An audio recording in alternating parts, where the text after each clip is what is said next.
El 19 de julio de 1943 los aliados bombardearon Roma y se produjo una matanza de civiles.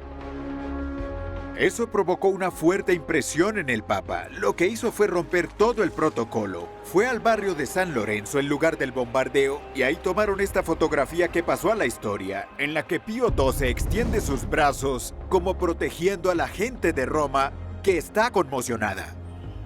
Mientras tanto, Mussolini permanecía encerrado en su palacio. Las horas de su régimen estaban contadas.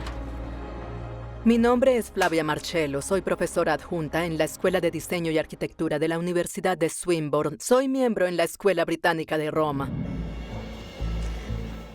El bombardeo de Roma fue un momento muy importante en el que la gente estaba perdiendo la fe en Mussolini como líder. Entonces él fue depuesto y se produjo un júbilo inmediato en las calles. Todos estaban felices, por fin nos deshacíamos de Mussolini, ya no iba a haber más guerra. Mussolini estaba encerrado en prisión, pero la guerra continuaba. Las tropas italianas y alemanas intentaban obstaculizar el avance de los aliados desde el sur, e Italia se encontraba ahora al límite de sus fuerzas. Y eso se hizo muy evidente el 8 de septiembre de 1943 porque esa, por supuesto, es la fecha del armisticio con Italia.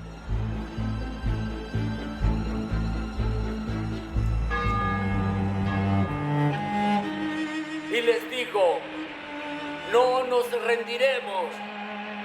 Y por supuesto, la Segunda Guerra Mundial aún estaba lejos de terminar. El armisticio resultó ser impactante porque de repente los romanos comprendieron que seguirían en guerra. Se arrojó una bomba en un edificio de oficinas de seguros donde se escondían los fascistas italianos.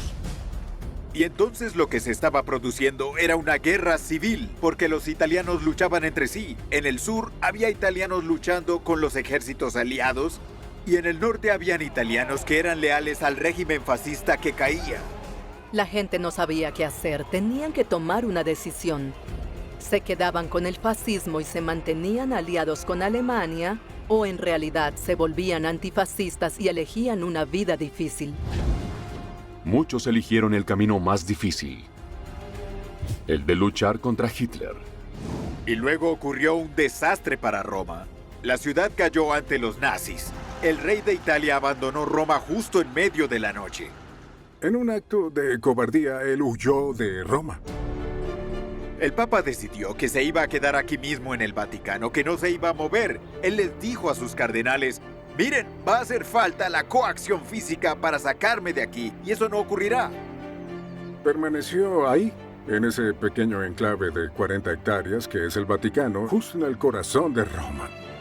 Tuve una audiencia con su santidad el Papa, quien me dio su bendición y una bendición para mi familia. La presencia física del Papa dentro de la Ciudad del Vaticano era importante porque la Ciudad del Vaticano no tenía ningún valor sin el Papa dentro de ella.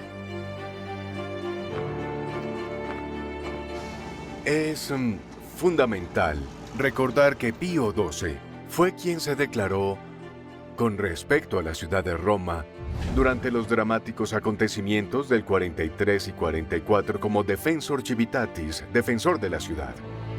Hay que recordar que el Vaticano era por completo vulnerable. Habían soldados alemanes controlando la frontera de la Plaza de San Pedro con la posibilidad de intervenir o no en la llegada de todo lo que fuera necesario para que el Estado subsistiera para controlar sus comunicaciones. Hubieran muerto de hambre y sed si los alemanes hubieran cortado los suministros. Era como un asedio medieval.